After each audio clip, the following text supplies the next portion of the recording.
be real smooth like Gary Coleman.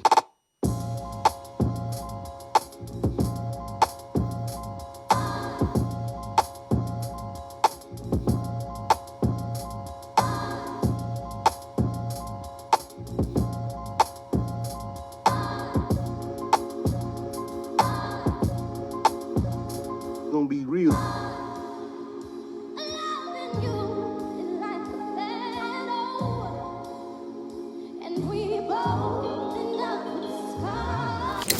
Thank you for joining me on another episode of ASKJMO. Today, my special guest is Meg, the owner, founder of Meg Cam. Happy to be here. Appreciate you having me on. I know it's been a long time coming, but here we are. Yes, thank you for finally accepting the request. I've been busy, Joy. Yes, you stay busy. Yeah. Well, with that being said, tell us a little bit about how, why, and where Meg Cam came from. So Meg Cam started actually 4 years ago in October. Just kind of picked Happy up a camera. anniversary. Yeah, 4 years. Just kind of picked up a camera, was filming Meech at Northwest a little bit with Quay. And just it kind of snowballed from there. I didn't really know what it was going to look like, but here we are 4 years later. Still going strong and, not just here locally, but, on a national kind of level. Okay. So how'd you start expanding? It's really all about who you meet and connections. Networking, is big everywhere. Yeah. And I think especially in content creating and videos and photos and all that kind of stuff, it's really about who you know. So I just kind of met the right people at the right time, even during the pandemic. Was able to meet those people that were, connected to other people, because you really don't know who's connected to who. Okay. So did you already have like a background in videography, or it just kind of grew on its own? YouTube University is a good start. So no, I was actually a high school counselor and a basketball coach for a long time. And then this is kind of just a little side hobby that keeps me busy on the weekends in the summer and all that. Okay. So what is the biggest barrier that you found being a videographer? I think one of the biggest things is there's not a lot of females doing it, which I think is cool for me, just to be kind of unique in a male-dominated kind of world. But I think the biggest barrier is just that I think when you look at it, like basketball highlights and things like that on YouTube, it's not a lot of things out there. So you kind of just have to use your imagination and, look at other things on Instagram and just kind of go with whatever your vibe is on that kid. Okay. And so when different athletes are reaching out to you, of course you can't be everywhere at once, but what kind of helps you determine if if you're going to take this athlete over another athlete? I think a lot of it is kind of bookings. 'Cause, I think a lot of people think time is free, and unfortunately you can't go to a store and buy time. So, you do have to pay for services, but, I think I've been able to build a brand and build a platform of college coaches and from all different kinds of levels, that I think can really help elevate, the kids. Obviously, you have those special kids like Amari Berry, who I filmed since, I started, or, Jalen Jones, or those kids up in Nashville. I like to, I enjoy watching good basketball, and just like helping kids get to that next level. Okay. So when you first start doing bigger things than just in Clarksville, how was that feeling for you? It was new. I think in the beginning it was kind of, I was kind of nervous about it, because it's just like, you're meeting new people, and, you're flying different places to meet people you've never met before. You've talked to them or you've texted them or what have you, but you've never met them in real life. So, it's kind of, you get a little nervous, I think, going out to those places, but, I think it's meeting those connections is key. I think I've just met a lot of people will ask me, how did you meet Ball is Life, or how did you, meet certain things? And it's really about who you know, and who you just kind of run into. And it's kind of just happenstance. I think everybody has their own journey, when they pick up a camera, and they have their own vision and mission and all that kind of stuff. So, I think, which is cool, because I think everybody has their own different spin on things. Okay. So it sounds like you still have to allow yourself to be a little bit vulnerable to talk to these people and engage. Was there ever a time where you've been somewhere and you're like, you know what, this just ain't it, and had to leave? Not that I've had to leave, but I think I've had to just kind of move different and move a different direction. I'm big on vibes, and just, with that psychology background, I just kind of know, I only have to meet you one time to really kind of get a feel for you. And if I'm not really matching energies, I think it's just not a good fit. You know what I mean? And I think everybody has their own, their own vision with what they want their event to look like or what have you. But for me, like, I've always been really big about quality and just helping the kids that can go next level. And I think just kind of helping them achieve their goals, post-secondary. Okay. So let's jump on to the mental health side real quick. So you said you were a high school counselor and then you have the psych background. So what does mental health mean to you? Mental health is very important. And I think that it's one of those kind of elephants in the room that people don't want to talk about, but I think they need to, especially with everything that's happened, just even with COVID. I think that was just a mentality thing that people had to, learn how to live with a world that got shut down. I think in sports, it's just, I think we don't see that, these players being vulnerable about that they don't have it all together, and it's okay not to have it all together. Being a high school counselor, I think you got to see that, with the kids that you had on your list, but also, just in basketball, like, it's a mentality piece to it that I don't think anybody really explains, to you. Okay. So you've also had experience playing ball in college. And so seeing what some of these kids are transitioning through, what mental health advice would you give them in regards to a player transitioning from high school to college? Just to, I think, know it's not going to be easy, but you're going to survive, if you really put your mind to it. I think that, being a collegiate athlete is a lot harder than what I think kids think, because I think you see the social media, you see the shoes and the gear and all this stuff that you get. But, at the end of the day, they're not going to be posting about their 5 a.m. workouts. Right. Or, then going to class, then you got another workout, then you got to eat, then you got to study, then you have another later workout. I think they just see what it looks like on the outside. But, I mean, if you don't have that mentality and that strong, just mental health piece together, it's going to be a struggle. Yeah. It's a lot of discipline, self-discipline, right? Self-discipline, yes. Okay. Let's see what other questions I got for you. I think we got all the boring questions out of the way. Okay. So your camera catches a lot of things a fan or spectator may not see. From all different ages and genders you have photographed, what is your common denominator across the board when it comes to the emotional / mentality of basketball? I think you can see, like, for me, I don't really get to watch it until, like, I rewatch the clips, right? Because, I can't miss the play. But, I think it's just, I think you can kind of tell by the way that the kid approaches the game or even plays in a game. If they have that killer instinct that, we're down by 2, I'm the guy on the team and I need to go get a bucket. That kid has that mentality, as opposed to a kid that is not going to take that last shot, and I think that it's different around Clarksville because I don't think, like, the talent is there, but it's so spread out across Clarksville, at the different high schools and the different middle schools. And it's just, I think that's what kind of, like, kills the Clarksville community when it comes to sports. It's just, there's so many schools. For a small town. Yes. Okay. And so what would be your advice if someone just came up to you and said, how can we make Clarksville a more competitive place? What would be your advice?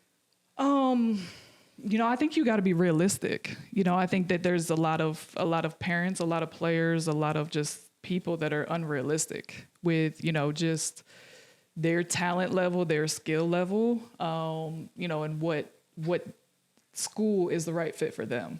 I think there's a mentality piece that it's Division I or bust, but it's like, there's a lot of people there's people in the NBA that play Division II basketball. Right. There's a lot of people overseas that are making millions of dollars playing Division II basketball. So it's like, I think everybody's in this Division I or bust mentality that they see on social media, that it's just like, if they don't go Division I, they failed. But in a lot of cases, I mean, the kids don't have the grades. You know, I think that's the biggest piece is you can't have a 1.2 GPA and think that you're going to a 4-year college, you know? And I think that there's a lot of parents and student athletes that are just misinformed in this city. Right. Well, even what you just saying that, so it's parents, but who sees them most of the day? Coaches. Like, so if the coaches aren't pushing the student part in the athlete, is it just on the athlete to try to figure it out? You know, I think when they get to high school, I would say yes, because I think you have to create that self-discipline, right? So, you know, I'm not going to go tell a 16-year-old kid to go do their homework. They know that they need to get that you know, study guide done or that test done. Because grades go hand in hand with basketball, football, all that. Well, they're supposed to. They're supposed to, right? But they do in college. Mm-hmm. And so it's just like, if you want to be a student athlete at the next level, you have to start that freshman year. And that's where I think that people don't really understand how those GPAs are calculated, that those Fs will haunt you, yes, you know, from freshman year to senior year. And it doesn't matter if you failed math and you took it again in credit recovery, that doesn't negate the fact that you failed it. Right. You know, so I just think from the jump, I don't think parents and students, I mean, even there's some coaches that don't know NCAA rules, you know, when it comes to the GPAs and core GPAs and all that kind of stuff. So I think it's just a matter of, there's not a lot of guidance, I don't think, to get to the next level. Okay. And I definitely agree with you on that. So I'll say maybe not a lot of guidance on the boys' side. What about the girls' side? Because the girls, I'll say for last year and the year before, seemed like, as far as even being recruited, signing to these bigger schools, for the most part, I would assume that means their grades were pretty decent as well. Oh, yeah. Too. Yeah. And I think that girls just naturally care more about school than boys. I think school's easier for girls than it is for boys, but I think that's for an array of different reasons, right? You know, but I think it starts at home. If you don't have that structure at home, that, you know, grades matter before sports. To me, if you don't have the grades, you're not going to practice. Right. Going to football practice does not mean anything if you've got 2 Fs. But, you know, there's a lot of parents that don't agree with that. You know, because it's just like, to them, it's sports, which, you know, you invest a lot of time, money, and effort into it. But what's the point of investing time, money, and effort into something that can't come into fruition because your kid doesn't have the grades? Okay. So let's see how I can word this without getting anybody in trouble. Okay, so we have parents. Mm-hmm. Let's just go to the parent side. We have parents that are engaged. Mm-hmm. We have parents that are not engaged. And we have parents that are social media engaged. Mm-hmm. How does that help or hurt the athlete? I mean, I don't think it helps them. You know, I think that's where that parent engagement you've got to be engaged in the whole child, right? So it can't just be, I'm engaged when my son's scoring 20 points a game, but when he's failing math class, it's the math teacher's fault. You know, and it's not the student who didn't prepare for that test or didn't do the homework or thinks that, you know, Mrs. Smith is going to take late work for the 20th time, right? So I think it's, you know, I think that you know, these student athletes, they learn from their parents, but I think it's also too, like, there's such a small amount of people that go on to play college sports. I mean, it's like single digit percentages, that I think that's where it's just like, that parent doesn't know any better, you know, because I don't think that we have, you know, we just don't have that kind of information in place. You know, I think for these parents to understand that they're a big part of this. You know, and just because your kid may be 16 at home doesn't mean that they run your house. Right. You know, you have to have control of that kid to make sure that they, you know, you're setting them up for success, whether they have sports or not. I mean, they've got to be an independent person at the end of the day when they graduate. You know, they've got to have a plan after high school, whether that involves sports or not. I mean, everybody's got a different journey. And then, I mean, you get some diamond in the roughs. You'll get some kids who might not have engaged parents or parents that are engaged as much as they want to be and they are able to conquer the student athlete part, and they're still out there shining. But then you're dealing with that mental health piece because they're like, nobody's really here for me, so I can't turn to anyone, and they're dealing with some type of internal battle. Have you seen that like come through on any of the games that you filmed? I think for those kids, I think that they have those closer relationships with their coaches, and I think that those coaches become their parents. And I think that they help them whether they have engaged parents or not. I mean, some kids, they just come from a hard life. They may not have parents. And sports is the only thing that they have. So I think it's, I think you see that. I don't think I see that on the court. I think I just know it just because it's like I can have that different relationship with them because it's like I'm not in the schools. I'm not a counselor. I'm not a coach. I'm not anything, in Clarksville, You're right? just behind the camera. Yeah. So I can tell these kids, like, hey, you need to get your grades. Like, this is not going to work. Or, I heard something happen, are you okay? You need anything, just to check on them because it's just like you never know what these kids are dealing with. Some of these kids have dealt with a lot of loss and trauma and stuff that I can't imagine, living with at 15, 16, 17. So it's just like, I love when those kids can get to the next level and get away from that trauma and that heartache and that loss, and be successful.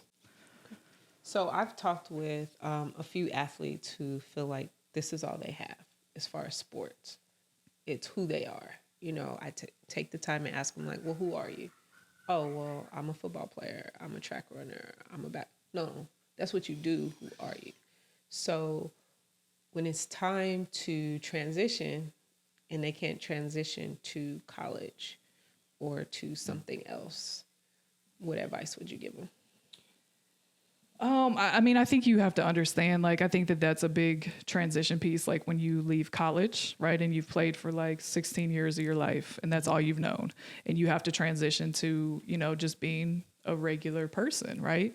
I think you have to form that identity outside of sports. I like when kids are active, in school, student government, prom committee, whatever it may be, because it's just like that ball is going to stop bouncing at some point. You don't know when. You could get a career-ending injury. You could just not have the skill set to go to college. It's going to stop at some point. So it's just like you have to have that plan of what is it that you're passionate about. As a young student athlete, you have to have more passion than just a sport because it's just like you like other things besides a sport. Whether that be social media, whether it be fashion.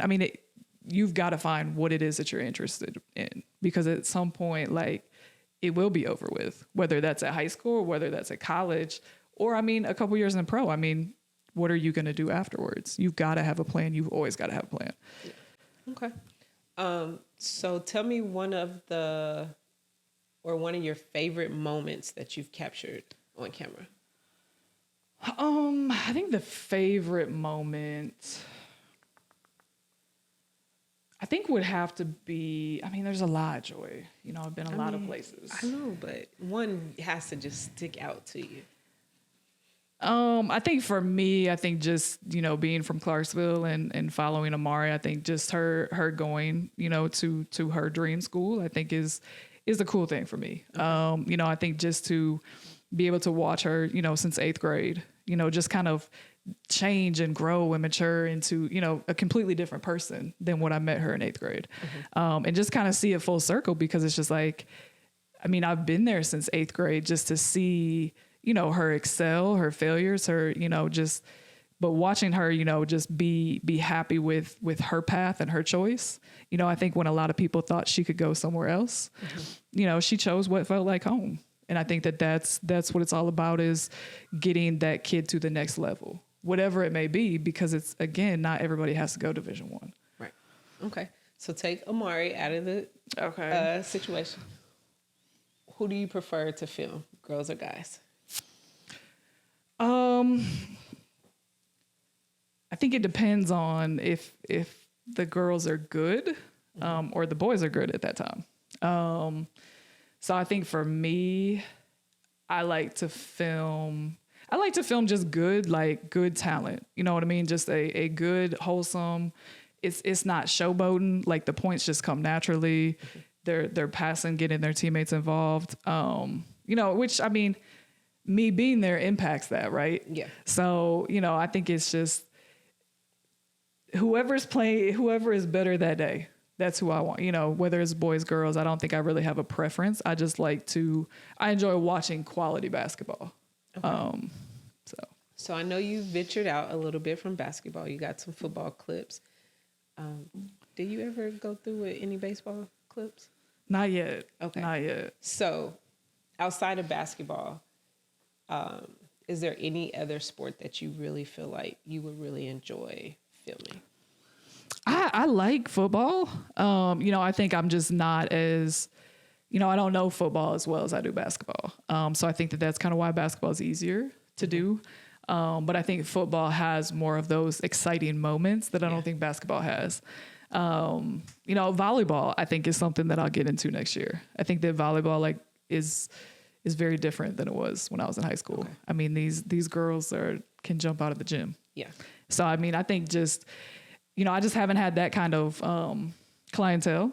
You know, I think to get me out there, I really hate outdoor sports just as a person. But, you know, I think if I had anybody that tapped in, you know, with baseball, softball, track, you know, whatever it is, I think I'm up for, you know, expanding to different sports, because I think at the end of the day, you know, basketball is not the end all be all. Okay. You guys hear that? She said, reach out to her. She doesn't necessarily care for outdoor, but I'm sure if the price is right, she'll be there. Mm-hmm. Just a small plug. You could plug yourself. Appreciate that. No problem. You know, I got you. All right. So let's see. What is the biggest barrier? Did I already ask you that you faced as a videographer? Yeah. I did ask you that. Mm-hmm. Okay, so I'm going to ask you this. What's the biggest barrier that you faced having kids that play sports and you video, you know, photographing the games? Like my own kids? Yeah. I think just missing, you know, some of their games because, you know, I have to go film somebody else's kid, right? You know, which I think is a double-edged sword, right? You know, I think that's the risk I take, is missing some kind of moments. But usually someone else is there, so that kind of helps. But, you know, I think just missing those moments of your own kid, and I think just trying to keep your own kids humbled, right? Because it's just like, you know, they have something that a lot of kids don't, right? Like, we live together. Right. So it's just like, it's always there. But for me, I'm just a realistic kind of person that it's just like, if you don't have that consistency, even as my kid, I'm not going to post you. I mean, you know what I mean? Like, I think it's just, that's the reality of it, because it's just like, if you are not what you are in a video in person, you're lying to everybody. Mm-hmm. So it's just like, to me, you have to have that consistency, because it's just like, these videos can really help you or they can really expose you. And so it's just like, you know, I think the most challenging piece is, you know, when they may get broke on defense, and, you know, I gotta post it. Yeah. You know what I mean? Like, it's like, you happen to be there and that was a nice move. Next time, play better defense, you know? So I think that's probably the most challenging piece, is I think just having to miss those moments, but knowing that, you know, I'm going to see more moments and better moments than what I missed. Okay. With you being Meg Cam, mm-hmm. do you think that has also allowed you to see better opportunities for your kids in regards to sports and be in better places? Because sometimes I'll use myself as an example. So, you know, not being from Clarksville, I only know what I know. Yeah. Right. Until I decide to start communicating, networking with people, like, oh, well, this program's over here. Mm-hmm. Okay. So with you having that access to know about new programs, do you take advantage of, like, oh, I seen this, let's see how this works out? I think, again, it goes back to that realistic piece, mm-hmm. And that consistency piece, because it's just like, I know a lot of people that I think could really, you know, excel my own kids. But to me, if you're not going to put in the work and you're not consistent, I still love you, but I can't stick my neck out, if you're not going to put in that effort. Because they're no different than somebody else. They both have aspirations to play at the next level, but we've got to be realistic and you've got to be consistent, right. And you've got to find some place that wants you for you, as a whole kid, and not just because you can dribble a basketball. They want you because you're a good leader, or, you have good grades, or you have good character. Right. And I think that's just important as a parent to instill that to their child. Like, yeah, I know about this, but that doesn't mean you get to go if I don't see you putting in the work. I want to say, I think Terry had posted something with a mom saying, parents, don't waste your money. If they're not putting in that time and effort outside of practice, don't waste your money. Yeah. And like, I believe in that. And I want to support Absolutely. and push my kids to do everything. And, I've talked to you about this, is that where I grew up, you don't necessarily play for your parent. You go elsewhere because you never want them to be under the mentality of, I'm only on this team because of my parent. So that's how I was operating. Yeah. And unfortunately, I don't think, well, I'm not going to say I don't think, I know that's not how Clarksville operates. Yeah. And so to me, I feel like it set up a lot of mental barriers for both my kids. Well, one kid that you really like, I make sure he plays for other people. Yeah. She likes both my kids. Just there's one in particular that she really likes. So, but anyways, but just me learning how to operate in a new environment that I don't see necessarily feeds good, sportsmanship in a lot of these kids. So what's your advice to how to operate in a place like that? Well, I think that we, and I'm going to say we, because I live here in Clarksville, I'm not from here, but, I think there's just not a lot of youth opportunities anymore. I think when I first moved here 10 years ago, you had, what was low 7? Mm-hmm. You had low 7. So kids, could play. And because it's like, to me, I think the kids are overtrained, right? I think that kids go to training, but I don't think they play enough up and down 5-on-5, like street basketball, like we used to. I think it's good, I think, to go to training. I think training is very valuable, important. Shout out to all the trainers. But, I think you've got to also be able to take those skills from training and put them into a real life game. Because if you're just a workout player and then when you get on the court, you forgot everything you just you did. Freeze up, because it's not just you and your trainer or a couple other people. You can't control what happens in a basketball game. Right. Just because you should have room to do this move doesn't mean that defender is going to take that away. So I think players have become a lot more robotic, than I think I was back in the day, because it's like we didn't have training, right? Like that wasn't a big thing.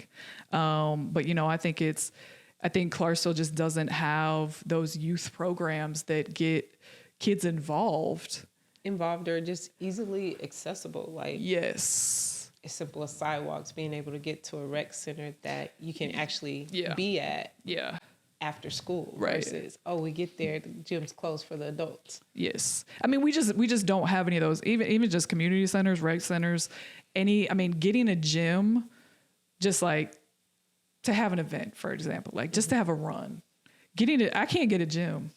Like I should be able to find a gym to get kids together to go hoop just because. You know what I mean? Like for nothing, just because they need to run. Right. Without having to pay $800 to $1,000. Yeah. But it's, it's just like, we just don't, there's no gyms. It's just that are accessible. Like you said, that are within walking distance, because these kids don't have cars, parents have jobs, that they can just go hoop. But I also don't think these kids have the work ethic to do that either. Yeah. And I think that a lot of student athletes think that they can go to practice for an hour and a half and that's it. That's going to get them to the next level.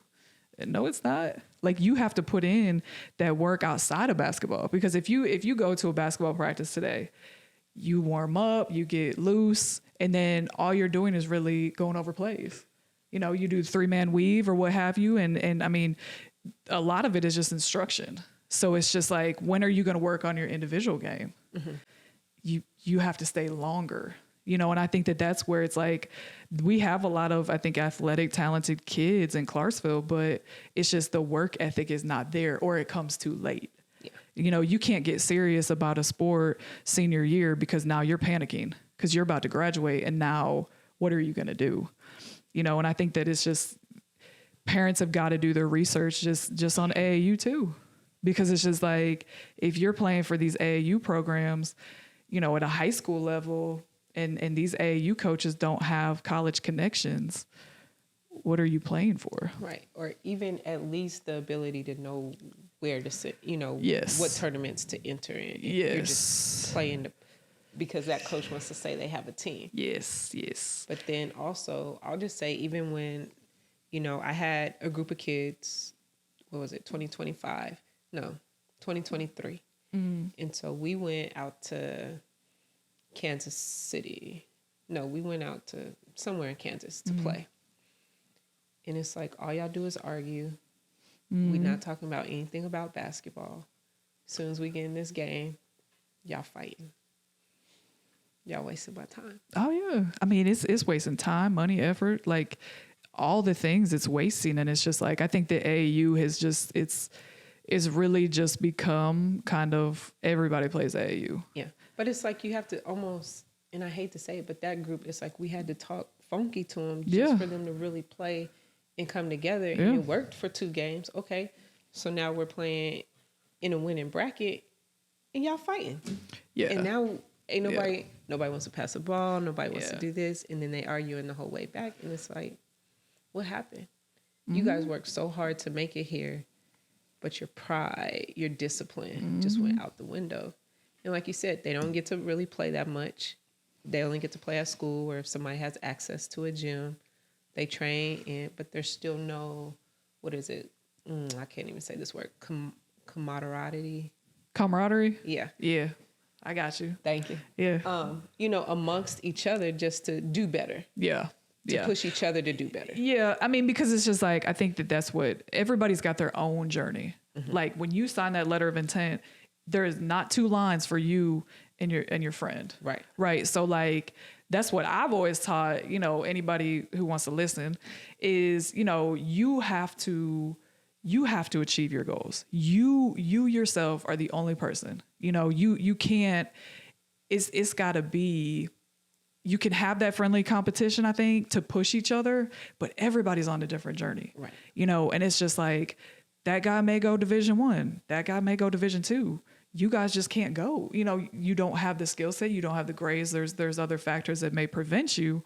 But, you know, I think at the end of the day, it's just, we don't push each other. And when I say we, I mean, these kids don't push each other to be better. Right. You know, I think even just, you know, watching some of these little open runs that I see, you know, it's like, they don't want to play defense on their homeboy, right? I don't want to lock him up, because I don't want to embarrass him, or, you know, it's just, they don't want to play hard to challenge that person to be better, because they're thinking, well, if they're better than me, they're going to have all these different opportunities. That may be the case, that may not be, because at the end of the day, everybody's got their own journey. Yeah. And no matter how you get to it with it, whatever your goals are, everybody's going different. I mean, you don't have to just go Division I. I could go to JUCO, then Division I. Right. I mean, the transfer portal opens up a whole different, you know, aspect, I think, for, you know, just recruitment in itself. And it should definitely kind of, I mean, I hate to say it, but for majority of the kids in Clarksville, just take that whole D1 off the table. Like, correct. I mean, and that's okay. Like, and I think that it's just like, we don't have, there's not a Power 5 kid in Clarksville in basketball. There could be, but again, I think that distraction piece is huge. I think they get distracted by, you know, social media, friends, girlfriends, boyfriends. Like, it's just so many other things rank higher than your basketball game, but you still want to play collegiate basketball. Like, your actions have to match up to what you're saying. Because I hear so many kids that want to play, you know, college basketball or what have you, but it's like your work ethic doesn't align to it. You say you want to go play Division I basketball, but I can't get you up at 6 a.m. to go run around the block. Right. You don't have the mindset. I mean, it's not just about being able to play the game of basketball. I mean, there's a lot of things that go into it, and especially at the college level. I mean, that will make or break you as a person. So it's just like, I just don't think anybody even has that mentality, to be a top Power 5 kind of player. Just simply because of controllables that they're not doing until it's too late. Okay, so you said something. This is like shifting to the left, but that's what I do sometimes in our conversations. Yeah. So let's talk about this defense that doesn't really occur in Clarksville. So do you think anybody just really stands out as far as a defensive player that can really change the dynamics of a game? I mean, I think each high school has a defensive player. I think they only have 1 to 2 kids that can, guard the ball or lock down that really good player. But I think it's also, it's a pride thing. I think you have to, defense doesn't get the accolades, you know what I mean? So you're not going to see a newspaper article that's going to say, oh, this kid had 15 stops on the number 1 player. You're not going to see that kind of stuff. So you're only going to see, the points and the assists and the rebounds and the ankle breakers and all that kind of stuff. But, I think for me, I was that same way in high school. Like, I'll give you 36 a game, but I'm not going to play any defense. But when I got to college, that shifted because everybody was good. So everybody could drop 20. Well, they needed somebody to defend the best player. So if I wanted to play, that's what I did. Right. So, I went from a very offensive minded player in high school to having to switch to just playing defense. I mean, it was, Megan, you're going to lock down the best player. I need you to get 10 rebounds a game and don't let this girl score. I mean, you can shoot some bunnies, but like, you're not shooting from the outside. So, I mean, that was a change because no one's ever told me I couldn't shoot the ball, but I want to play defense because I don't want to sit on the bench. So, I mean, it's just like, and I took pride in that, you know what I mean? And I think it's just like that mentality, it's just a dirty work kind of player. You know what I mean? I think the player that plays defense, gets rebounds, does the little things right, doesn't get that respect, but you can still go to college and play that same role. Right. And for free. And that's what kids don't understand is a lot of athletes that I work with think that they have to score 30 plus a game or 25 plus a game, when in reality, college coaches are looking for the pieces that they're missing. Right. So in college, everybody is good, if not better than you. So they're looking for somebody who's missing in the role that they need. Definitely. So they don't need, hey, I don't need a guy to score 20 because I have 7 of them that can score 30. So I need somebody who can play defense. I need somebody who can play off the ball defense. I need somebody who is just going to rebound or be a good playmaker. Like, it's just, they're looking for a different role. And I'm glad you said that. Like, even, I talked to a few kids and I'm like, hey, what's your goal? Like, if you're trying to go to college and play, what research have you been doing? Have you been looking at, these schools around town? See who's leaving. See what positions are leaving. Yes. See how many seniors are there. See what type of, what are they losing? What can you play? And then that's what you make your film off of, that positions that they're leaving. Yes. You fill that role. And kids are like, okay, I haven't seen anyone do it, and that's fine. But I'm like, come on now. You have to learn how to play the game early. If you want to be a part of something, then you have to mold yourself to be a part of that if that's truly what you want.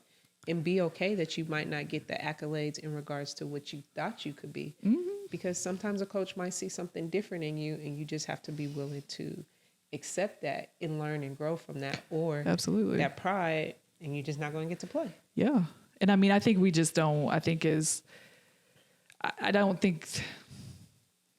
there's coaches that know basketball, and then I think there's coaches that don't really know basketball like that because they're not teaching them, right? So if your kid doesn't know how to play defense, help side in high school, somebody along the way has done a great disservice to this kid. You know what I mean? Like, you should be able to play help side defense. But I mean, what I see is, some of these coaches don't know how to teach it, because to them, And I struggle with that, I think, when I first started coaching, because to me, it's so easy. Just get your back to the baseline and know where people are. Like, you have to stay open. But, you know, when you tell a 15-year-old girl that, it's like, well, what do you mean? Yeah. And then it's like, well, what did you miss, you know, in middle school? Right. Like, what was you doing all the way up to here? What were you missing? But then, I mean, you have to look at these youth coaches. I mean, a lot of them are parents. Yeah. You know, and parents, not every parent has played collegiate anything, you know? So I think it's just, they're learning on the internet, or they're learning from when they played in high school or what have you. But I think that it's just like, we don't really, breaking down the game of basketball there's not enough time to. Because, you know, you got 90 minutes before either girls are practicing right after you, or you got to get out of the gym or what have you. So it's just like, there's not enough time to teach that game on that kind of level, you know, because it's just like, you got to prepare for who you're playing. Yeah. I can't go back at a high school level, go back to 6th grade when you should have learned that. Like, we don't have time to do that. But, you know, I think it's just, I think our athletes are missing key points along the way, just because I think the personnel is not the right fit for that school. Yeah. And then sometimes, you know, you'll get coaches who know the game of basketball, but just because you know doesn't mean you're still a good coach. You still have to, that still has to be able to translate into your athletes. You have to be able to acknowledge what you have and use it appropriately. Because just because you were a good ball player doesn't mean you're a great coach. And sometimes you have really great coaches who actually never legit play. They just understand the game. Yeah, they can teach it. Yeah. whereas, you know, Their skill level might not be present, but they understand what's supposed to happen. They understand the game. And I think it's just, I think that, you know, I don't think it's any ill intentions that I think these coaches have. I just think, you know, especially in a public school where, you know, in a lot of cases you have to be a teacher to be a coach, which I think is so you don't have to be. That's what they prefer. Well, that's what they prefer, right? But that's what they want. Right. So I mean, that's really what you want. You're saying it without saying it, but it's just like, then you're setting kids up for failure, really. Yeah, because if I have to find a coach in a building, there may not be a coach that's a teacher right now today. Right. But I know a lot of really good coaches that are not, you know, in school settings that would be great head coaches, but because they don't teach, they can't coach at the high school or middle school level. And sometimes people just don't want to be associated with the school system. Well, it's either that, I mean, it's that too, but it's also, I mean, I mean, like as a teacher, that's not their calling. No, but I mean, teachers don't get paid enough as it is. Right. So now I'm gonna take half a salary pay cut so I can go coach basketball, which is what I love to do, but I can't support my family. I mean, right. What are you gonna do? Like, you know what I mean? So I think it's just like, there's just, you know, in the public school setting, I think it's more constricted.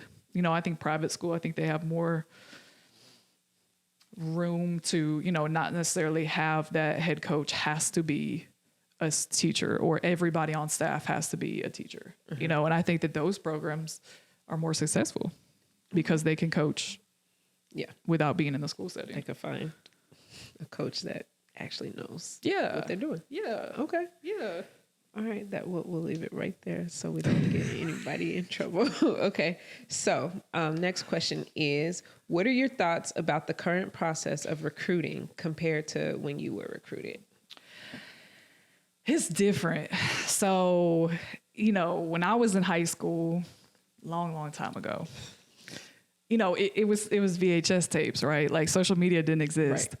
So it was just different because you actually had to work harder, I think, back then to get yourself out there, because, you know, now I can see what Susie's doing in California on social media, but back in the early 2000s, you mailing out tapes. You didn't know. Right. You didn't know what else was out there. So I mean, I think it didn't push you, because it's like, to you, hey, I'm the best in the city, like, you know, whatever, but you didn't even know what was, you know, in Columbus, Ohio, there was only a couple hours, you know, and you've got to mail out tapes. Like, that was crazy to think about now, like mailing out VHS tapes, you know, just trying to, I mean, AAU just started. Right. So, I mean, getting that exposure, even just in front of, you know, college coaches was, I think, more difficult because it's just like, I mean, you could only play AAU if one, your parents could afford it, and two, you had to make the team, right? So you had two to three, you know, tryouts that they cut down, you know, every time.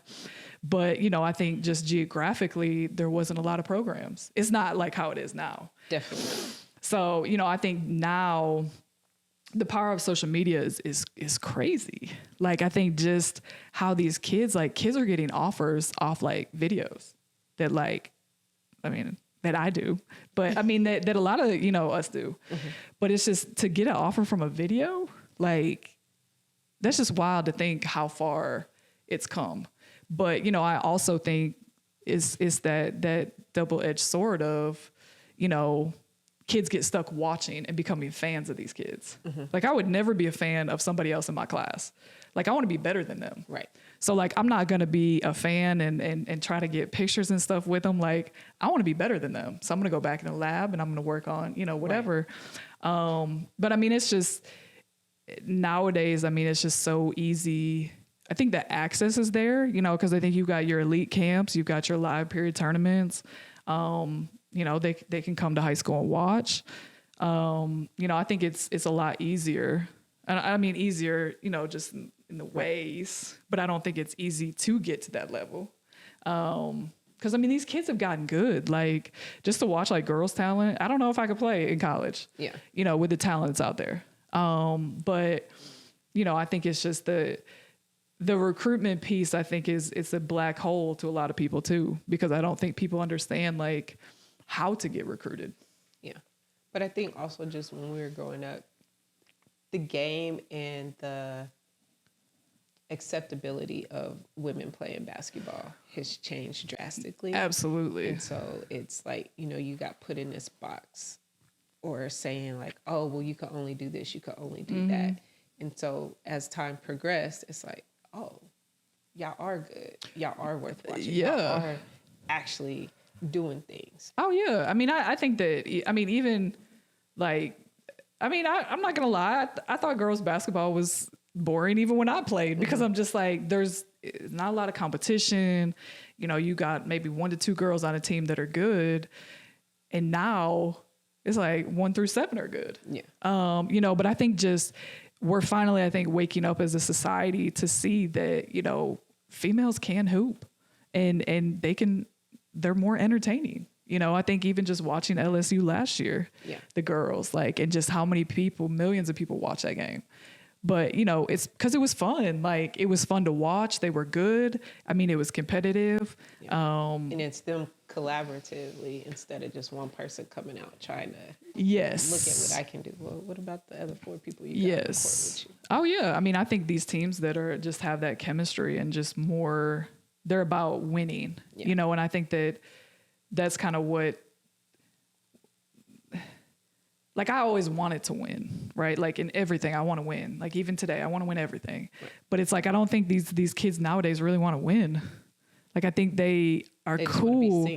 They're cool with just, like, being there, right? Yeah. Like, I wouldn't, just going, like, having your parents drive to Ohio for a tournament, for you just to be there? No, that's not what we're doing. You know what I mean? And I think it's just like they're okay with just being there, taking a couple pictures to say that they were there. But I mean, if you go to a tournament and you go 0-4, that's not a good weekend. Yes, and your coach should know better. Yeah. So, yeah, I mean, you know, I think it's just like, I think that, you know, these kids now, like, I think kids just they're okay with losing. And it's just like, I think, you know, even just playing the game, you know, a long time ago, it was just like, I hated to lose. Like, I was not okay with losing, but I mean, I think I knew that times were changing when I coached. And it was just like, you lost a tough game by 1 point and they're back there just chuckling it up. Like, it's okay that you lost. And it's like, you should never be okay with losing. Okay. So I'm only going to ask this psych question just because I just listened to this podcast today. It was pretty good. It was about cognitive dissonance. So do you feel like, for those who are not sure what that means, define that for us. So you're basically challenging your mind to to accept something that you really might not be in agreement with. So do you think that some of these kids have just trained themselves to be like, we lost, it is what it is, I'm not going to be able to go further with this, even though I really want to, and this means a big deal to me, I'm not going to let any, it's a pride thing. So they've convinced themselves, or they're ready to convince everyone else that it doesn't really bother them that they didn't win. Because I noticed that too. I'm like, oh, y'all, like, I got a kid that he's going to let you know that he's pissed or disappointed. Yeah, them little ones always, lost, yes, right? yes. To a point that, Yeah. well, we know. Yeah. What my son does. Been there, But anyways, been there. Yes, you've got to witness lots of it. That's why I don't show up when y'all are there, because he doesn't do it when I'm not there. But anyways, I digress. Marv, we love you. So I didn't say your name. She did. So just know that she said your name. I still love you though. But so, because it's a pride thing, right? It's like, I'm really frustrated, but it's easier if I blame someone else, or if I just laugh it off. Like, it doesn't mean anything to me, instead of really holding yourselves as well as a team accountable. Like, do we want this or do we not want this? Yeah, I mean, I can see that, but I think it a lot of it ties back to that just realistic factor. You know what I mean? I think kids they've got to be realistic with themselves, and I think the ones that tend to be those kids that take it, a loss harder than somebody else. But I think also too, I mean, you've got maybe 12 kids on a team. Everybody has their own reason for being here, right? So some of them, you may have 5 of them that really want to go on to the next level, but then you've got 5 of them who they just want to be part of something, and I think that's, everybody's got their own reason for being on the team. So, I mean, I think that I could see that. But I think also these kids now, they respond different than we did, to things. Like you said, they may laugh it off like it doesn't bother them, and then they go home and cry a river because they just lost and they think they suck, and they can't, they're a failure, right? But I think I think everybody just is different, but I think overall it's just like, I think kids, you've got to care, you know what I mean? And I think you've got to show people that you care in order for them, these coaches to continue to invest in you. And I think kids they should want to win more. Like it should just be not just we're showing up just to show up, but like, I want to win. I don't care that we're playing the number 1 team in the nation or what have you. Like, let's compete. But it's just like, I think that social media piece comes back around, because I think, people size up the competition before you even get there. Yeah. So, I mean, I know, a kid I know very well who, sizes up every competition. He looks up old pages and things like that, but that was stuff from 2 years ago. Yeah. That AAU team could be completely different, so I think it's just, I think social media is a, But if you're looking it up, what are you doing to prepare for it? So you see what they won, but have you seen any actual clips? Are you picking out a person that you're trying to shut down? Like, yes, the research is limited. And then that could even go back to them being a student. Yes. You don't know how to do the appropriate research. The appropriate research, right. Yes. Because it's all connected, Joy. It's all connected. So, question. Try not to get in trouble. So, how can coaches impact that winning mentality? Because if they're not connected to these kids, why are these kids going to care the outcome of the game? Well, I think they have to care too. And I think even more than just, I think you have coaches. There's some coaches that I think are just there because, again, there's nobody else in the school to coach. And they, want the extra money. But, I think you do have some that do care and make that connection. But I think in order to make that connection, I think you have to relate to these kids. And I think that these coaches that have been in positions for a long time, how are you connecting to a kid in 2023? Yeah. Differently than what you connected to them in 2003. Because it's different, you know what I mean? And I think that causes a lot of issues too, because it's like, if you can't, the game of basketball's evolved. So you can't teach that same drill or that same concept that you did in 2010 to these kids in 2023 because the game is totally different. It's faster. It's better. It's totally new. Yeah. But I think it's just like coaches have to get the kids to buy in, but I think they have to care. You know what I mean? I think they have to care. They've got to get that trust from those kids that they want to see them all succeed, all of them, not just 1 and 2, but 1 through 12, whether they play at the next level or not. You know, you want them to be good human beings and successful, independent people. Mm-hmm. Do you feel like there's any coaches in Clarksville that are like that, that are invested in more than just winning the game? Invested in what way? Like just understanding, like you said. So Understanding the kids? Yeah. Yeah. I mean, I think there's a lot of coaches. Like I think that try. You know, I think they try to connect with these kids. I think that they do put forth that extra effort. I mean, I know some coaches that, you know, use their own money to buy these kids food that don't have food at home, or to take them home, or, you know, like they go that extra mile.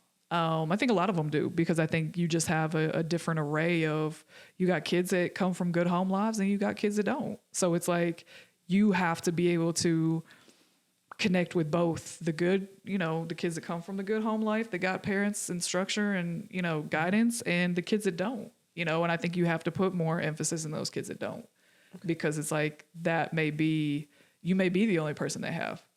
And it's like, they have to also learn to trust people that are not family, that still have good intentions for them.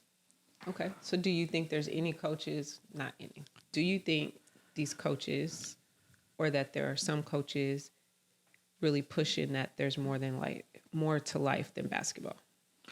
I think they have to. Because I think as a high school coach today, I think you know who has the chance to go to the next level and who doesn't. You know, I think you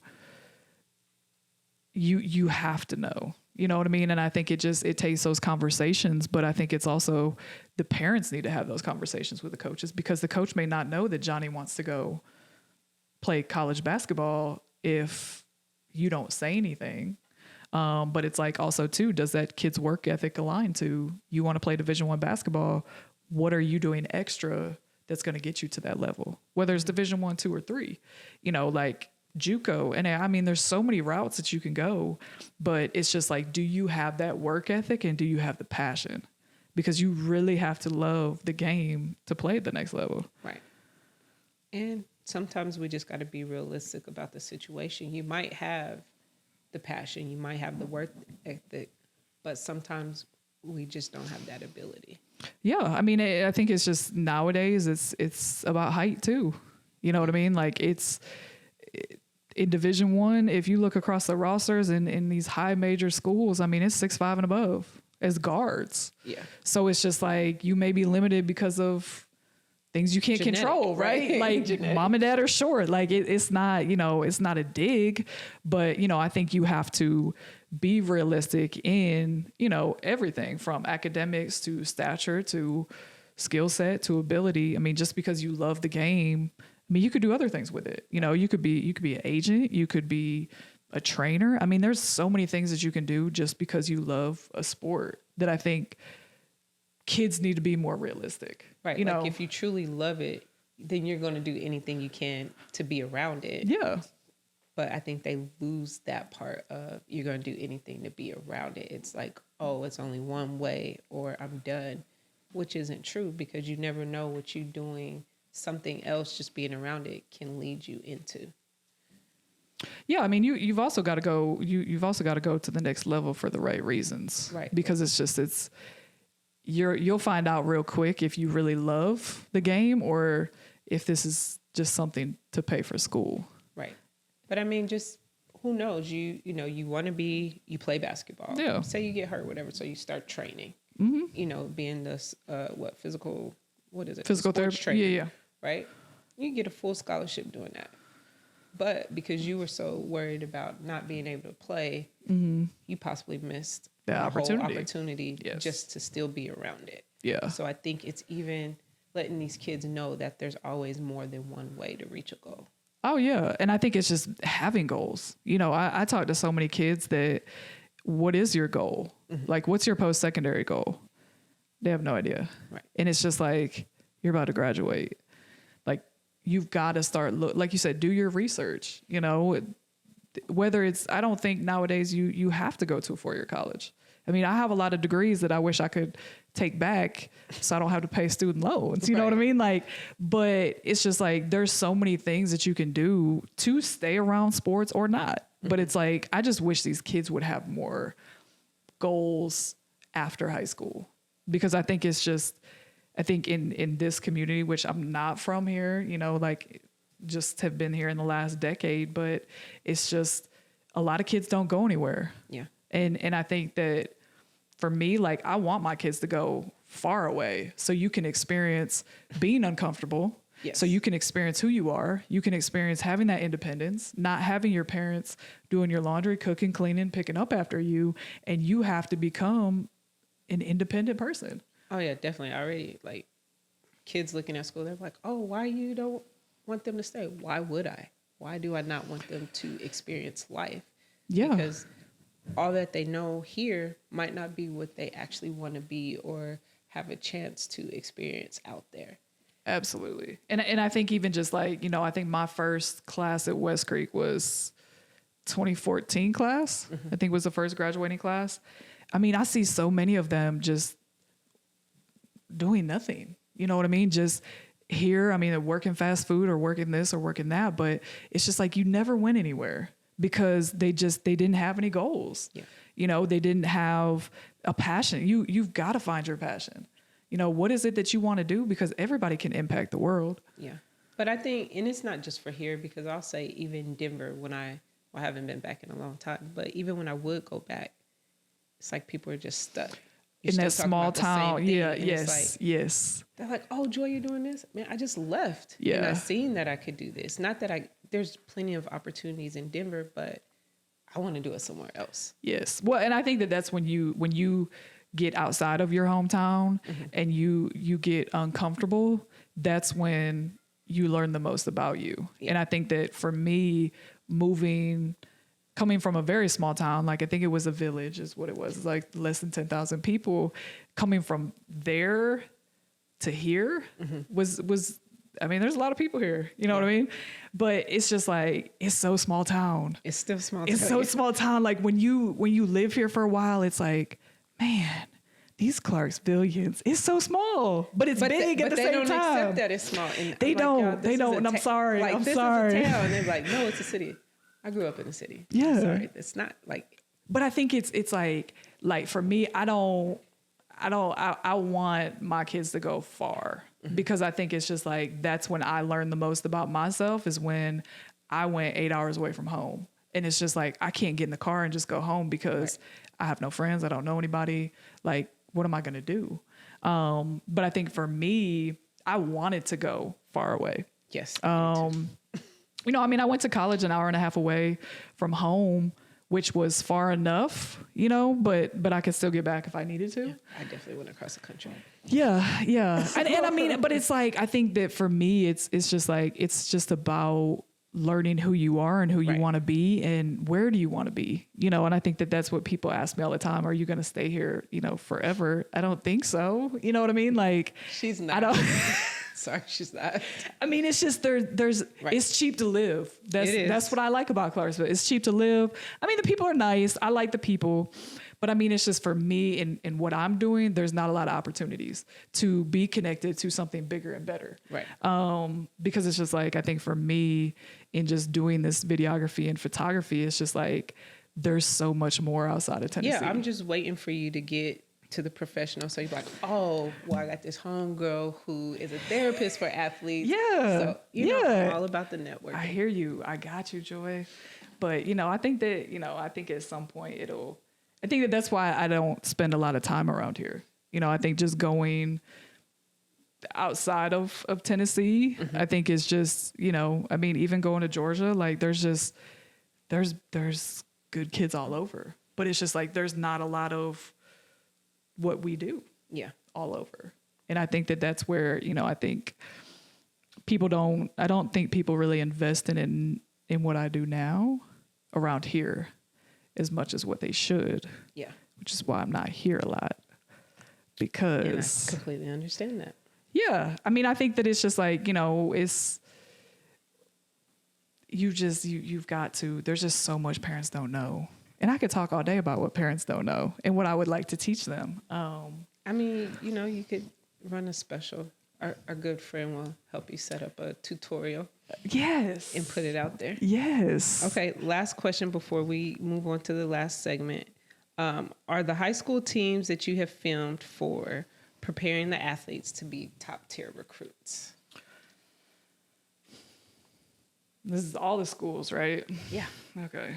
I think some do and some don't. I mean, I think that around here, I don't think kids have that mindset. Okay. There's not a lot of them. And that's just being real. Like it's a different kind of mindset to want to sell your soul to that sport, and everything that goes into it, the blood, sweat, literal tears. And, even from the boys, it's a lot that goes into it. But I think outside of here, I think you get to see it more. But I mean, I still don't think that there's enough time to do that, because even in a school setting, getting a gym in time is difficult. Yeah. Because you've got girls basketball, boys basketball, volleyball. I mean, everybody wants to use one gym, and a lot of schools don't have 2 gyms. So it's just like you really are scheduling practices in a short amount of window after school. Right. So like from 3 to 8, how are you going to prepare these kids?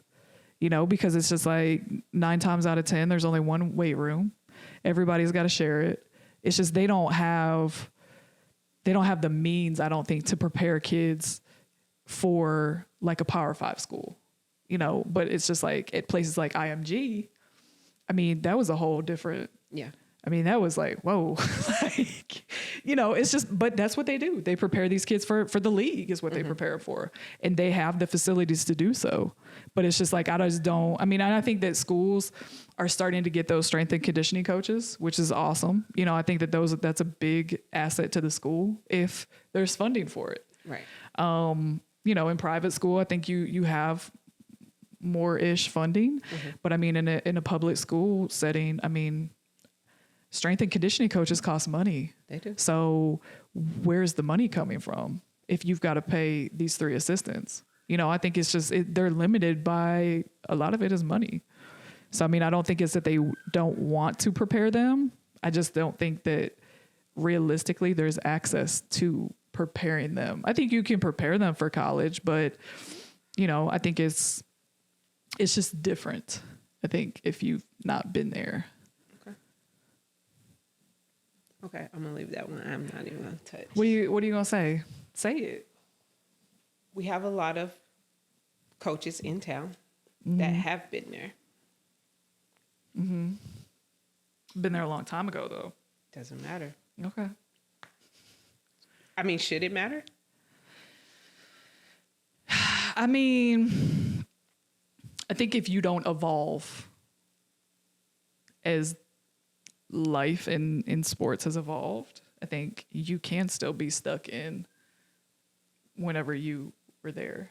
But I just think that with the evolution of sports, I don't think any of us really know what's at the next level. Okay. So I got 2 more questions off of this, and then we could wrap it up.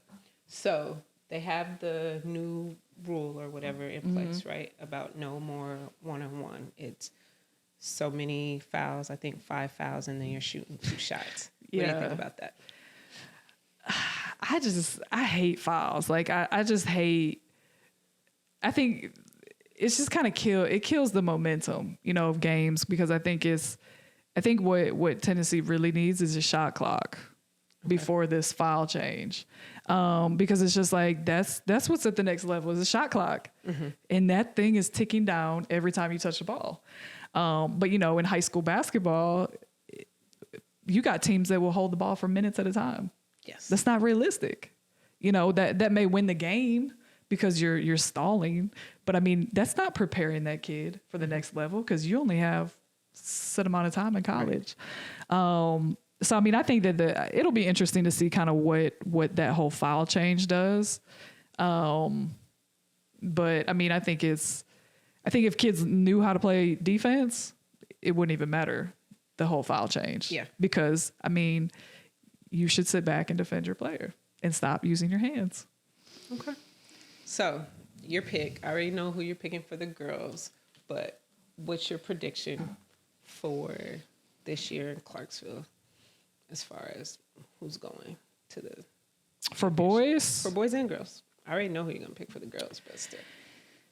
All right. So the girls, I mean, I think CHS is tough. I mean, any team that has Amari is going to be tough. But, you know, I think Rossview is always a well-coached team. So that battle is always a good one to see. But I think Some that new additions, yeah. Yeah, and I mean it'll be interesting to see how Kirkwood does. You know, Girls? yeah. It's a whole bunch of freshmen, ain't it? You don't know what's gonna happen. Okay. I'm just saying. You never probably know. know something I don't know. You never know. But you know, I think it'll. I wish. But no, I think CHS and Rossi will be the top teams. You know, and it'll be interesting to see kind of how that scene looks once, you know, Amari's gone, and I think it'll kind of open up to see who's going to be the next one up.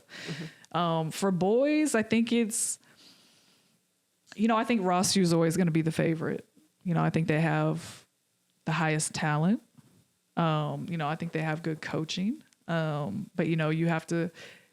I think Kirkwood's going to come in and shake some things up. You know, definitely shifted some of the dynamics from Rossview. Yes. And then they pulled just about everybody from Northeast. Yeah. And then I think just one player went to West Creek. Yeah. So unfortunately, that leaves Northeast very empty. Yeah, I hate that too. But you know, I mean, it's good. They're going to be rebuilding. I mean, there's a big gap between like the high school and the younger kids. I think there's a couple years gap. You know, I think when these 26s are seniors, and you know, the 2027 class is phenomenal around here. Yeah. 28s is too. So I mean, I think that's when you're going to see the best basketball of Clarksville. I think basketball in Clarksville is going to get a lot better. But I think that those younger kids just have a different mentality. I mean, they want to win at everything. Yeah. And they have the work ethic. They don't want to lose. They want it, you know? And I think it's interesting to kind of see the waves of just the high school kids and the younger kids. Cause I mean, it really starts when they're in elementary school. Yeah.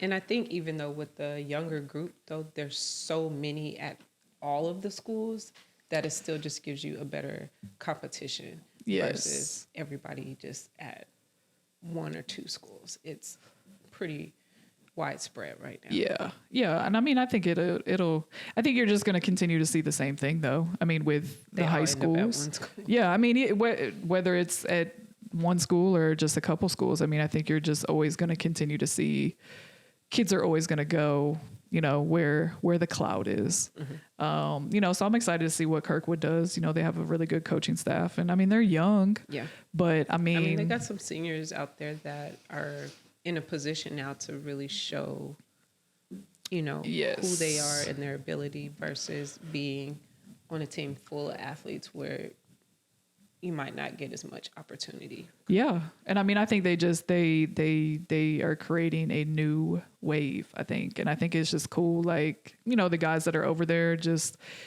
they know that Rome wasn't built in a day. Right. So it's like they're there for the building up of something special. And I think that's cool because it's just like, I think there's some people that think they're going to be the top team. Like they're going to come in and just crush everybody because, you know, they have a great coaching staff, but they got a lot of kids that have never played varsity basketball. Yeah. So going from middle school to varsity, I mean, you're playing with 17 to 18-year-olds.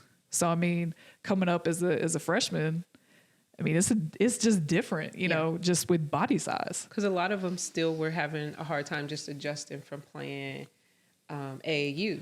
Yes. From, you know, middle school to high school. Where I try to make sure I told a lot of people, like, yo, it's a big pace change. Like, yes, this is a whole new mindset. You have to, it's constant versus, you know, you just jogging, kind of just chilling. So, do you think that it's a bigger gap from middle to high school or high school to college? I think it just, for Clarksville, it's going to be from high school to college. But I think just really depending on where you're at in the country and who's preparing you. Because if you come from a team that is, just their numbers are ridiculous in high school, but they're constantly competing, they're constantly playing, and their coach is trying to prepare them as far, you got these early morning workouts. I'm checking on y'all at lunch. What's your school like? Okay, everybody has weightlifting. And then after school, we still have a workout plus a study hall.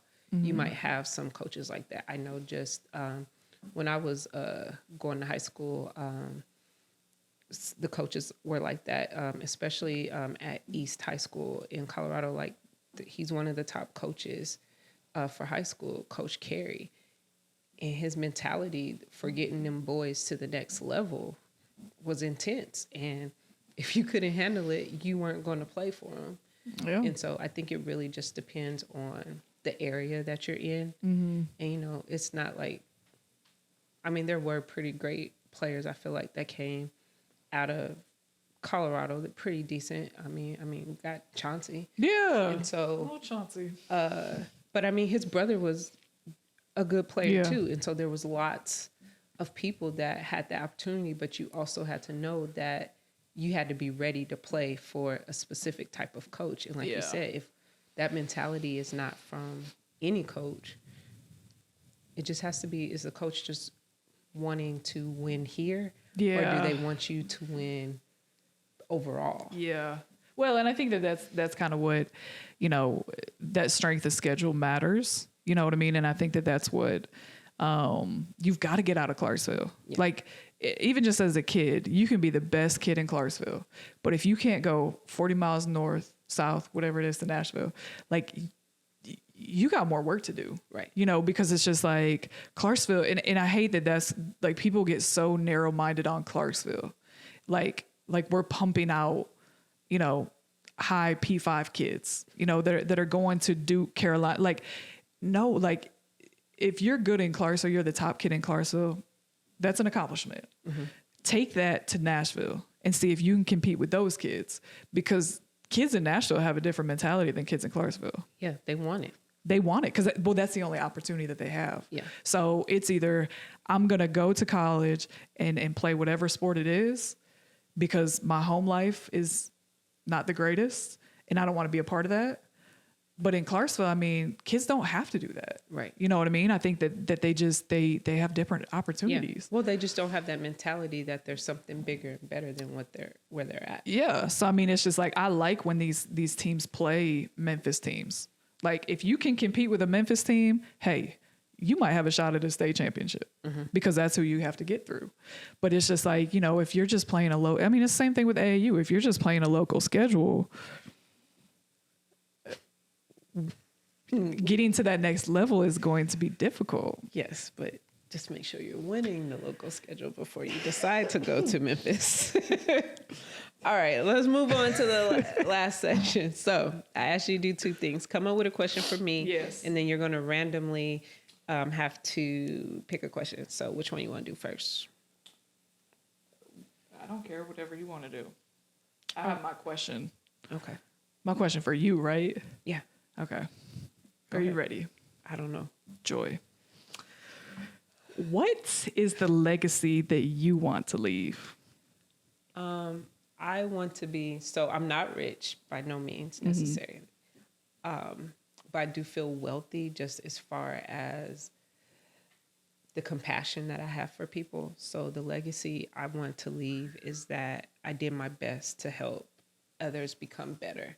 Like in any aspect. If it's just about helping them change their perspective of how they see things, if it helps them just feel better about themselves, if it helps them get better at academics or sports, I just want to be able to, when everybody's at my going away party, they're like, oh yeah, she helped me. She might have got on my nerves, but she did help me. Yeah.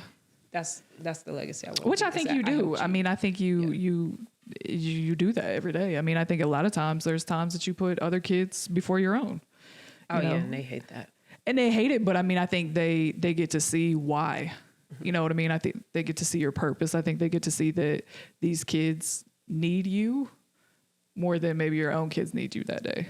So, I mean, I think that's, I mean, I think it's cool to have that kind of, I mean, just that power really, you know, to have other people rely on you that you're not connected to at all. Yeah. And it's not so much to rely on, I know what I experience, and not necessarily no shots at my mom or dad. Like, they're great parents. It's just that my mom was involved in so much stuff. So I kind of got sent to these different camps where now that I look at it, I'm like, hey, she sent me to all these camps with all these juveniles. But it is what it is, because I learned what they experienced and what they didn't have. And being able to go on these different experiences, like spend a summer in the mountains or do all these different things, you know, I felt like I was being punished by being sent away. But as I'm learning more about these different kids and their different experiences, like, oh, what can I do to, you know, this not be a punishment, but make this an opportunity for people. Right. And so I do my best to try to make sure I let my kids experience different things. But also, if we have an opportunity where I'm in a good financial state, I can bring another kid along with us. Like, okay, let's do this. Or what program can I create to help benefit kids that might not have much or might not have people that are involved in life? Or even if I just see another adult and I see the impact that they have on people, you know, I'm going to acknowledge that or say, hey, how can we collaborate to do more? Because I see what you're doing, or just checking in with people. And sometimes I do got to step back and like, okay, that's enough. My energy is depleted. But, you know, once I get re-energized, then I want to still continue to be out there, you know, impact in a positive way. I don't want, now, I mean, I can get petty. I've been able to sit back and talk with you, you know, about petty things. But at the end of the day, my heart's always going to be to help somebody be better. Oh yeah. I mean, and I think that that's a cool trait that makes you unique, you know, and I think because there's a lot of people that, you know, what is in it for them? Yeah. But it's just like, I mean, I've seen you with so many different kids around, you know, an area that's not ours, but you know, we want to leave that impact and help these kids get out of these situations. Yeah. Because it's just like their hand in life just, it sucks, you know, but that doesn't mean that it's got to stay that way. Yeah. You know. And then, I mean, sometimes, you know, kids I've seen, they try to walk past me. I'm like, so that's what we doing? Like, yeah. He wasn't just at my house. Or, you know, they do that. They do that. So some kids, you know, might have to kind of remind them, but it's not in a bad way. It's like, dude, I'm still here for you. I know that you're out of that situation, or maybe a situation has happened and you don't necessarily want to talk to me because you're like, oh shoot, I don't know how she's going to respond. Yeah. My response is, I'm still here. And so I even try to be that way for my kids, but my kids are my kids. And so they're like, your mom. Yeah. We don't care. Right. But it is what it is. I know what I want, and I want, everybody can't be better, but everyone can at least have that moment where someone believed in them. Oh, absolutely. And it may just be that one person that changes their whole life, you know, and I think that's what it's about, perspective, and just like being able to, I think, even though, no, I haven't experienced what you have experienced, but let me help you get on the right track, or with great, whatever it may be, you know, and I think that's just something that, you know, it takes, I think, special people to do that, because it's just like you're giving a lot of your time, energy, money, all that, you know, for kids that are not yours, but it's just like, that's you. That's how you've always been. Yeah. Like as far, you know, as long as I've known you. So, and, I mean, but that's what makes me happy is doing for others. And so, you know, people are like, oh, your love language is how you receive love. I just believe that everybody might not understand that people see them. Oh yeah. And so you know, you might always be in the limelight, but still never feel seen. Right. And so, you know, I want to talk to you about maybe what everyone else is not talking about. Yeah. I mean, because it may have to come from somebody different. Yeah. You know, for them to really hear what they need to hear. Yeah. So any Keep more rocking it, questions? Joy. All right. Any more questions? I don't think so. Not right now. All right, good. Okay. So pick a number 1 through 5. 3. No, you said you wasn't going to answer that. 4. Okay. She told me what I couldn't ask her. 2. Whatever. Pick one. Okay. What is your purpose? That's a good one. I think my purpose is just to help kids get to meeting their goals. And I think that even if it's not, you know, to play collegiate basketball, I think it's just like the creating memories. You know what I mean? Like, it's crazy. Like, I'll give a parent like some simple video, right? Their kid might have had 4 points, but that's a memory to them. And that's something that it's just like they love because you can't get those moments back. So I just think just being able to help wherever. And I think that's what I think I can be intimidating to some, you know, and I think that people, definitely. I think that's why I wanted to do this, you know, just to kind of like let people know that you're human. Yeah. Okay. And she's human. Yeah. She's a great person to actually talk with. Yeah. You know, but I think it's just to give just that different side of, you know, like I can really help you. Like I have a lot of people that I know that a lot of people don't know that I know, but it's just like, I have the ability to help people, you know, even just videos in colleges, you know what I mean? I think it's just like the investment is there, you know, and I think that that's what I think when you go back to the barriers and frustrations, I think it's just like that people don't use that. You know, you have this resource right here. Yeah. You know, that's right here. All you got to do is hit me up. I mean, yeah, it's going to cost money because it's my time. Right. But at the end of the day, it's still an investment in your child. Would you rather pay $100 now or pay for school? Because to me, like, I would put the investment in now. You know, I mean, I pay people to fill my own kids because I don't want to sometimes. But it's an investment. Like, you want to go play collegiate basketball? Cool. What can we do to do it? Right. You know, but I think just like, I wish more people would tap in. I think just to help, you know what I mean? I think there's collabs that I think we could do with different people and different things, mental health or recruitment or, you know, just the NCAA rules, you know what I mean? And I think that I have so many different things just by being a high school counselor, knowing the NCAA eligibility, coaching basketball, being around it, like seeing some of the top kids, you know, in America. Like, I think I've done a lot of things up to this point that I think I can be more of an asset.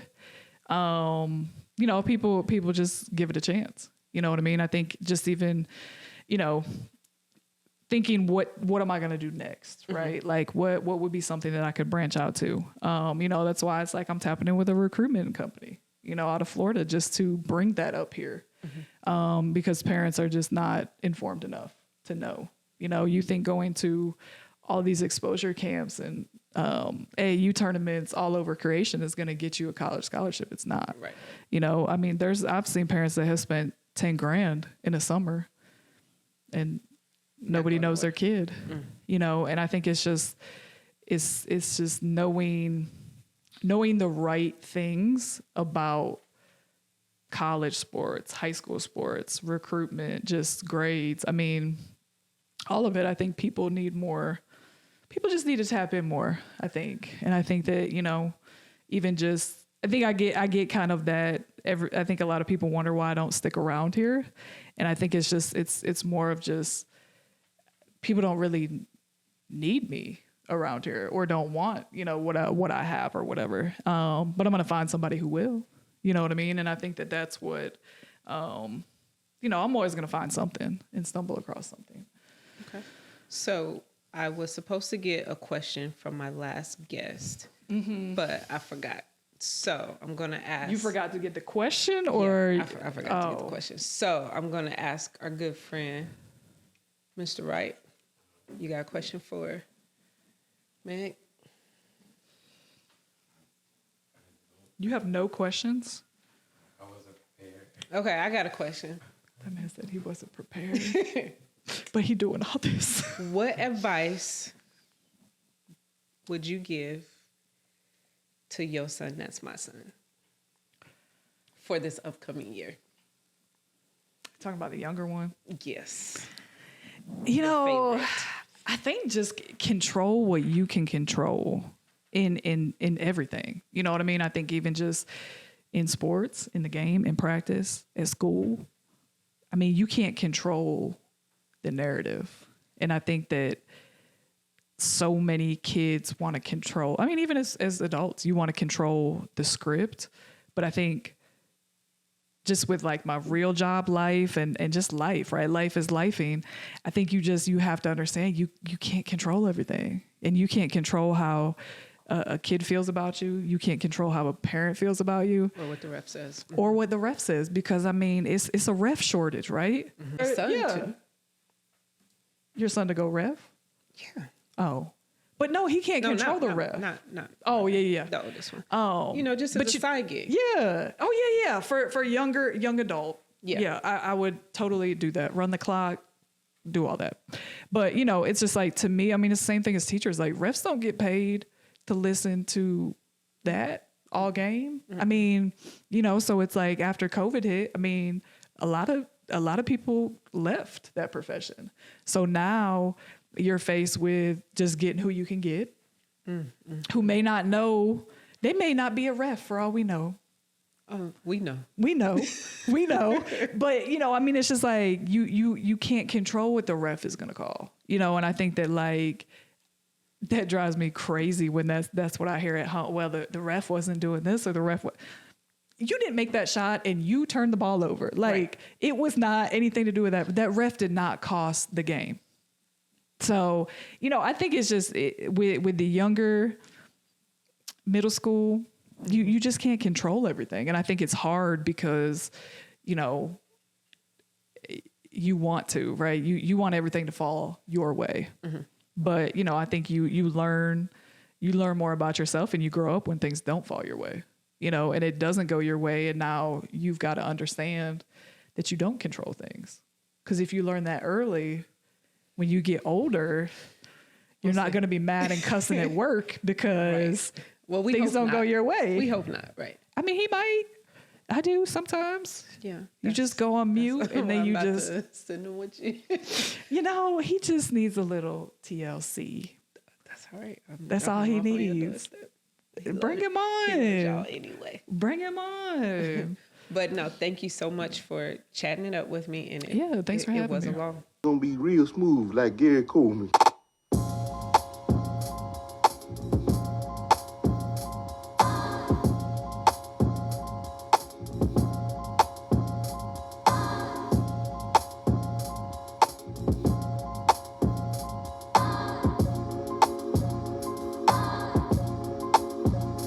Gonna be real. Loving you is like a battle, and we